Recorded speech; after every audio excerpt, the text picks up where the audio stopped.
everybody, it's Mrs. McNally. I'm at home because I'm staying safe just now. It's really important for everybody to be at home.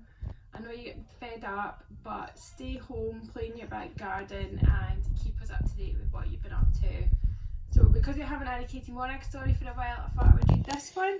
It's called Katie Morag and the Wedding. And while I'm reading it, why don't you have a look to any characters that you remember from any previous stories, or if there's any interesting facts that you'd like to share with us as well. Okay. Ever since the new pier had been built on the island of Struwe, Grandma Mainland visited regularly. Katie Morag McCall was delighted to see more of her other grandmother, but most delighted of all, the islanders, was Neely Begg. He fancied Grandma Mainland and always looked so sad when she went away. Then he would write lots of long letters to her in the city to the mainland and wait impatiently for the mailboat to bring back a reply. This kept Mrs. McCall, the postmistress, very busy. Everyone on the island said a romance was afoot. Maybe even a wedding, whispered the ferryman's wife in between serving teas to the visitors. A wedding? I'll believe it when I see it, muttered Granny Island when she heard the gossip. Katie Morag was very excited at the thought of a wedding. It usually meant a big party. It also meant that the two people getting married wanted to live together instead of far apart. Would Grandma Mainland come to live in Neely Begg's house on the island? That would be lovely. But oh dear, what if Neely went to live with Grandma Mainland in the faraway city? If there is a wedding, will Neely Begg be our granddad? Katie Morag asked when she and Liam arrived at Granny Islands just in time for dinner.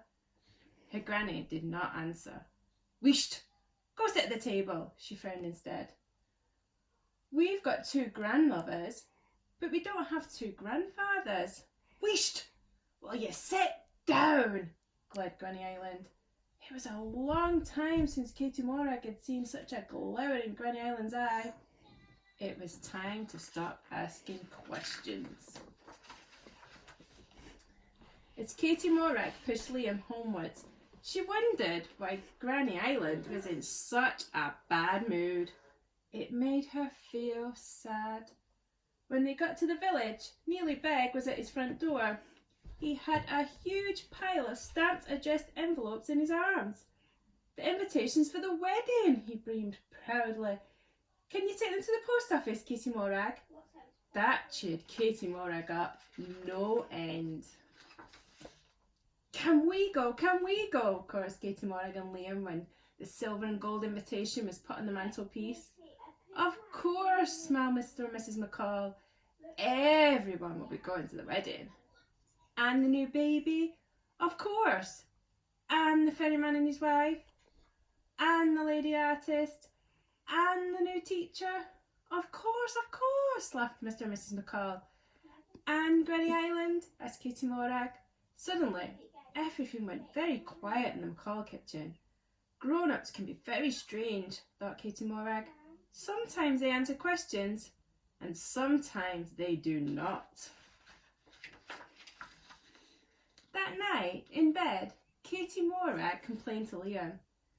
If we didn't answer when we were asked questions, we would be called rude. Rude, agreed Liam. Grandma Mainland always answers questions. I am going to write her a letter, declared Katie Morag. And this is what the letter said. Dear Grandma Mainland, we are looking forward to your wedding. Me and Liam. Granny Island is very cross. Can you find her a granddad too, please? Lots of love and kisses, Katie Morag. P.S. Liam hopes you and Neely have lots of babies. The next few weeks on the island were very busy. All sorts of parcels and crates came off the boat and were carried up to Neely's house or to the village hall. Neely dieted so much, Mrs. McCall had to get a needle and thread to alter his smart new suit. The ferryman's wife made a giant of a chocolate cake. She and Mr. McCall had to stand on stools to decorate it. Katie, Morag and Liam made a special present for the bride and groom. The new baby lent ribbons for flags. Liam thought it was Christmas. He kept chanting, "Santa Claus, Santa Claus," and even hung up his stocking. Katie Morag waited for a reply from Grandma Mainland. The day of the wedding drew near. Grandma Mainland and all the relatives and friends were due to arrive on the boat the day before the big event. Nobody had seen Granny Island for days. All the islanders went to the pier to meet the guests arriving off the boat, but there was no sign of Grandma Mainland. Nearly Beg was about to burst into tears when a loud clattering and whirling reverberated around the village bay. It was a helicopter, and Grandma Mainland was right in the front with the white bearded pilot. "Santa Claus!" yelled Liam. "It isn't Santa Claus, silly," cried Katie Morag. She knew who it was. Granny Island swung Katie Morag up in the air. "Last time I saw you, Katie Morag..." Grandad Island, swung Katie Morag up in the air. "Last time I saw you, Katie Morag, you were just a sparkle in your mum and dad's eye." Katie Morag and Liam raced Grandad Island up to the village hall to help with the decorations for the wedding party. Grandad Island asked if Granny Island was going to the wedding. "You'd better go and find out for yourself," said Grandma Mainland somewhat sternly. Katie Morag watched Grandad Island set off on the long walk round to Granny Island's house on the other side of the bay. She worried that the fierce glare in Granny Island's eye of late would frighten him away.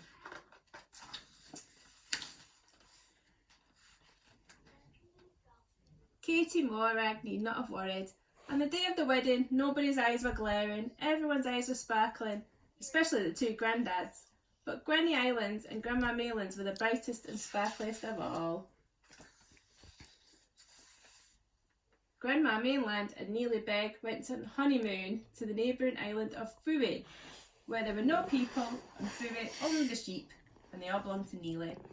"And all the lambs next spring will be yours, Mrs. Beg, my wee Bobby Dazzler." Liam was right. Grandma Mainland was going to have lots of babies to look after. But Grandma Mainland was not going to give up her flat in the city. She and Neely Beg would commute between Struy, Fui and the mainland, and Katie Morag could visit whenever she wanted. It took a lot of persuading to get Granny Island up in the helicopter. Granny Island did not like travelling. Grandad Island loved travelling and never stayed in one place for long. "East, west, home's best," insisted Granny Island, clinging to her seat like a limpet. Katie Morag knew then that Granny Island would be leaving soon. "Grandad, when you go travelling, can I come too sometimes?" "Certainly, Katie Morag, anywhere in the world." Katie Morag was thrilled. She looked forward to visiting Fui, the city on the mainland, and now anywhere in the world. But it was good to know that Granny Island would always be there on the island of Struy when she got home. The end.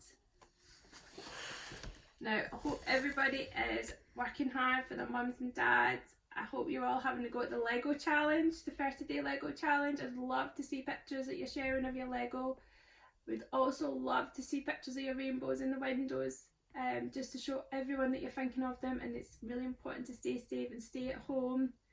And maybe we'd love to share some of your cooking, if you're helping mum and dad cooking. Thanks for listening, everybody, and stay safe.